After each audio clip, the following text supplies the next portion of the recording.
കഥ അച്ഛനെന്ന സ്വപ്നം ഭാഗം 7. രചന ശാലിനി EA. നദി, നീ പോയി കുളിച്ച് വേഷം മാറ്റി വാ, അപ്പോഴേക്കും അമ്മ ഭക്ഷണം എടുത്തു വെക്കാം. വീട്ടിലെത്തിയതും നദിയെ തൻ്റെ അടുത്തു നിന്നും മാറ്റാൻ തിടുക്കപ്പെട്ടു യാമിനി. ഭക്ഷണ സാധനങ്ങൾ കവറിൽ നിന്നും അവർ തന്നെ മേശപ്പുറത്തേക്ക് എടുത്തു വയ്ക്കുന്നുണ്ട്. അതൊക്കെ അവിടെ ഇരുന്നോട്ടമ്മേ, ഞാൻ കുളിച്ചു വേഷം മാറ്റി വരുന്നത് വരെ അമ്മ കുറച്ചു നേരം കിടന്നോളൂ. സമയം 7:30 ആയതല്ലേ ഉള്ളൂ, എന്തിനാ ഇത്രയും തിടുക്കം കൂട്ടുന്നേ? എനിക്ക് നന്നായി വിശക്കുന്നുണ്ട് നദി. ഇന്നെന്തായാലും ശ്വാസം മുട്ട് ഒന്നും വരില്ലെന്ന് എൻ്റെ മനസ്സ് പറയുന്നു. അതുകൊണ്ട് ഭക്ഷണവും മരുന്നും കഴിച്ചു കിടന്നാൽ സുഖമായി ഉറങ്ങാമല്ലോ.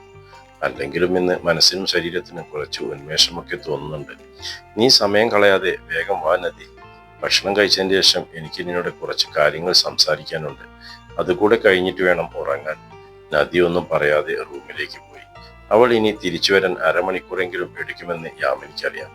യാമിനി അടുക്കളയിലേക്ക് പോയി ഒരു പ്ലാസ്റ്റിക് ബോൾ എടുത്തിട്ട് വന്നു. 2 ബിരിയാണിയുടെ പാർസലും പൊട്ടിച്ച് ആ ബോളിലേക്ക് ഇട്ടു. അതിനുശേഷം റൂമിലേക്ക് പോയി റാക്കിൽ നിന്നും നേരത്തെ കൊണ്ടുവച്ച ബോട്ടിൽ എടുത്തു വന്നു. യാമിനി ക്ലോക്കിലേക്ക് ഒന്ന് നോക്കി. 7:45. പ്രതാപേട്ടൻ കൊടുത്തിട്ടുള്ള സമയത്തിൽ ഇനി 15 മിനിറ്റ് കൂടി ബാക്കിയുണ്ട്. എൻ്റെ മകളുടെ ജീവിതത്തിന്റെ വിധി നിർണയിക്കുന്ന അവസാനത്തെ 15 മിനിറ്റ്. ഭക്ഷണ സാധനത്തിൽ വിഷം ചേർക്കാൻ 15 മിനിറ്റ് വരെ കാത്തിരിക്കാൻ യാമിനിക്ക് തോന്നിയില്ല. കാരണം നദി വന്നു കഴിഞ്ഞാൽ വിഷം ഭക്ഷണത്തിൽ ചേർക്കാൻ കഴിയില്ലെന്ന് അവർക്ക് നന്നായി അറിയാം. 8 മണിക്ക് ശേഷമേ ഭക്ഷണം കഴിക്കൂ എന്ന് യാമിനി തീരുമാനിച്ചതാണ്. യാമിനി വീണ്ടും ക്ലോക്കിലേക്ക് നോക്കി. 7:50.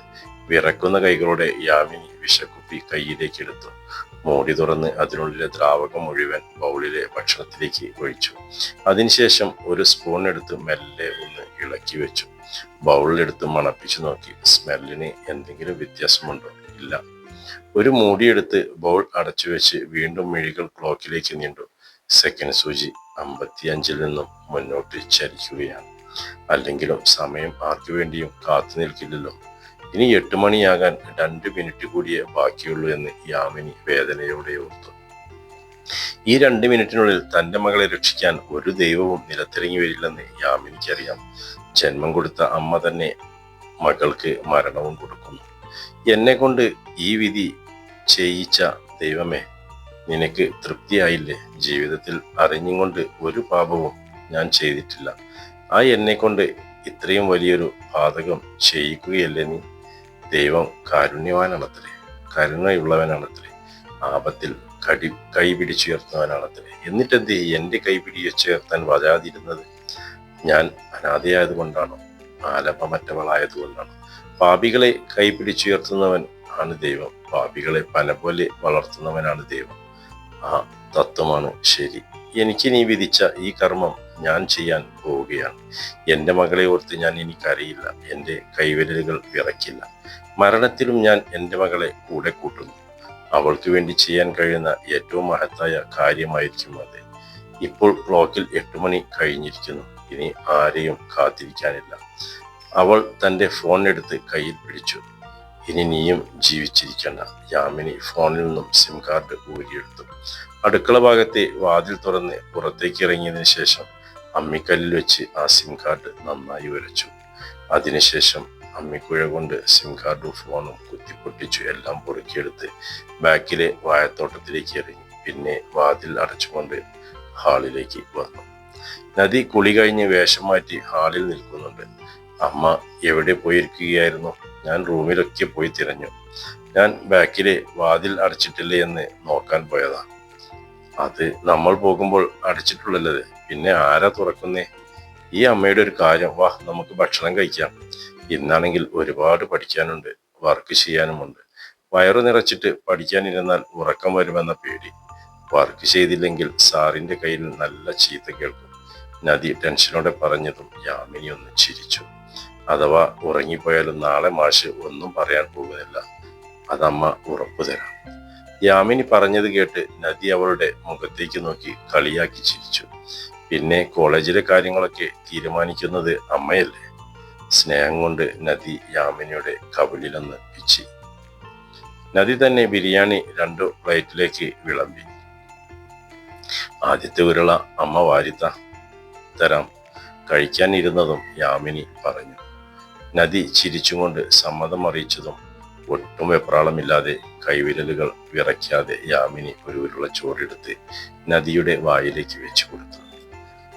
അമ്മയുടെ മുഖത്തേക്ക് നോക്കിയതും നദിയുടെ കണ്ണുകൾ നിറഞ്ഞു. ആ നിറഞ്ഞ കണ്ണുകളിലേക്ക് നോക്കി അല്പം നേരം ഇരുന്നു യാമിനി.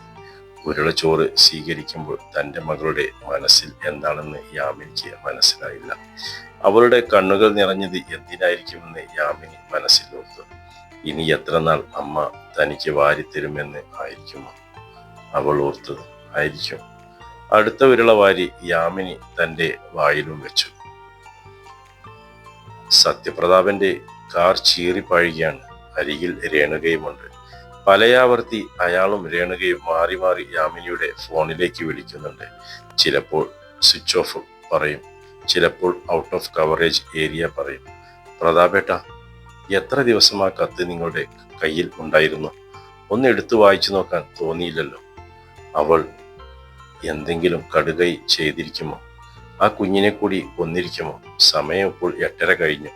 അഡ്രസ്സ് മാത്രം കയ്യിൽ പിടിച്ചുകൊണ്ട് നമ്മൾ എങ്ങനെയാണ് അവൾക്കരികിൽ എത്തുന്നത്? രേണുകയുടെ 2 കണ്ണുകളും നിറഞ്ഞൊഴുകുന്നുണ്ട്. കഴിഞ്ഞതിനെ കുറിച്ച് ഓർത്ത് പരിതപിച്ചിട്ട് കാര്യമില്ല രേണു. മുന്നോട്ടുള്ള കാര്യങ്ങൾക്ക് വേഗത വരുത്തുക, അത്രയേ നമുക്കിനി ചെയ്യാൻ കഴിയൂ. അയാൾ ഫോണിൽ ഒരു നമ്പർ എടുത്തു വിളിച്ചു. ആർക്കാ വിളിക്കുന്നത്? ടെൻഷനോടെയുള്ള ചോദ്യം. നമുക്കൊരു സൽപുത്രനുണ്ടല്ലോ, അവനെ ഒന്ന് വിളിച്ചു നോക്കട്ടെ. വല്ല ഓണം കേറാമൂലയിലും എങ്ങാനുമാണോ എന്ന് അറിയാമല്ലോ. സത്യപ്രതാപൻ പറഞ്ഞു തീരുന്നതിന് മുൻപേ അപ്പുറത്ത് ഫോണെടുത്തിരുന്നു. ആരാണച്ചാ ഓണം കേറാമൂലയിൽ? ഞാനാണോ? അപ്പുറത്തുനിന്നും കുസൃതി നിറഞ്ഞ ചോദ്യം. അല്ല, നിന്റെ അച്ഛൻ സത്യപ്രതാപൻ.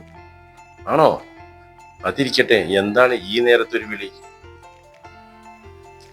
ബദ്രി, അച്ഛൻ എന്നോട് കുറച്ച് കാര്യങ്ങൾ സംസാരിക്കാനുണ്ട്. നിന്റെ ഒരു ഹെൽപ്പിന് വേണ്ടിയാണ് ഞാൻ വിളിച്ചത്.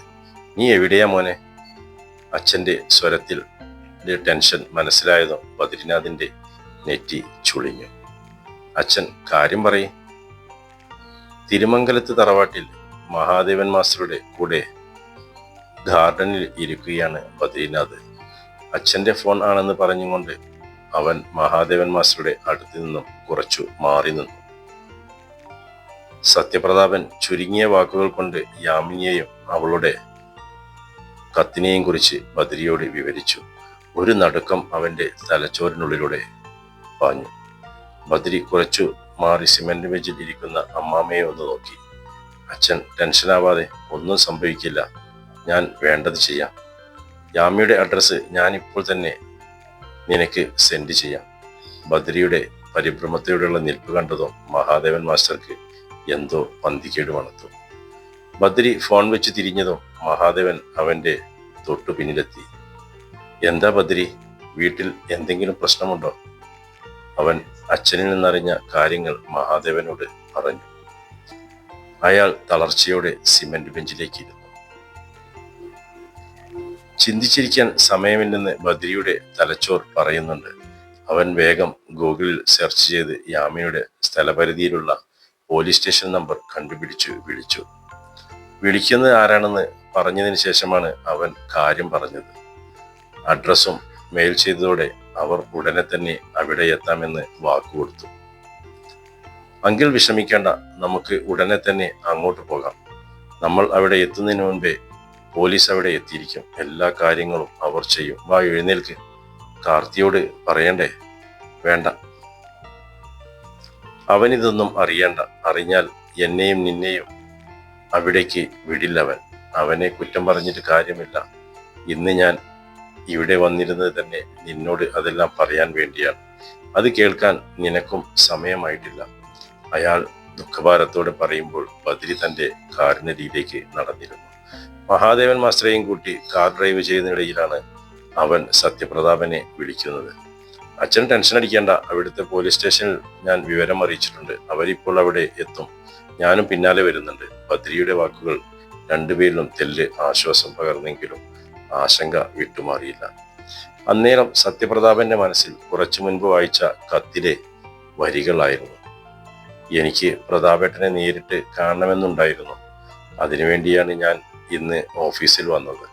നേരിട്ട് കാണാൻ പറ്റിയില്ലെങ്കിലോ എന്നോർത്ത് ആദ്യമേ കത്തെഴുതി കയ്യിൽ പിടിച്ചിരുന്നു.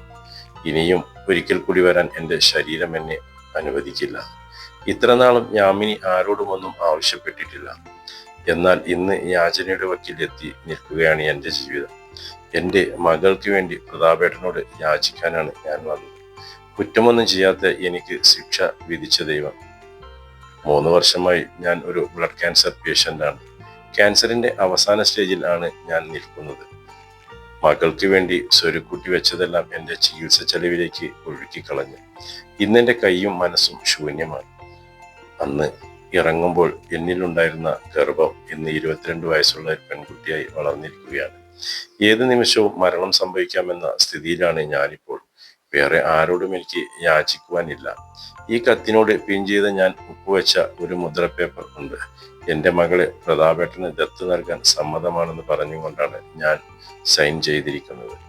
പ്രതാപേട്ടന് സമ്മതമാണെങ്കിൽ അതിൻ്റെ നടപടിയിലേക്ക് പോകാം. അല്ലെങ്കിൽ അവളെ ഏതെങ്കിലും ഹോസ്റ്റലിൽ താമസിപ്പിച്ച് അവൾക്കൊരു കെയർ കൊടുക്കണം. എനിക്ക് മുന്നിൽ ആയുസ് അധികമില്ലെന്ന് ഞാൻ പറഞ്ഞല്ലോ.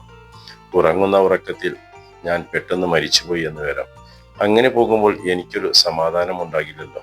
എൻ്റെ മകളെ ഭ്രാന്തമായ ഒരു സമൂഹത്തിന്റെ മുന്നിൽ തനിയെ വിട്ടിട്ട് ഞാൻ എങ്ങനെ സമാധാനത്തോടെ പോകും?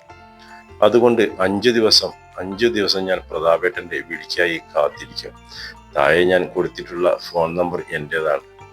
ഇന്നേക്ക് 5-ാം ദിവസം, അതായത് ഈ വരുന്ന വെള്ളിയാഴ്ച രാത്രി 8 മണി വരെ, ആ സമയം വരെയും ഞാൻ കാത്തിരിക്കും. 8 മണി കഴിഞ്ഞാൽ ഞാനും എൻ്റെ മോളും ഈ ഭൂമിയിൽ നിന്നും യാത്രയാകും. ഇനിയൊരു മടക്കമില്ലാത്ത യാത്ര, ആർക്കും ഭാരമാവാത്ത, ശല്യമാവാത്ത യാത്ര എന്ന് യാമിനി. തുടരും കഥയുടെ അടുത്ത ഭാഗം നാളെ ഇതേ സമയം.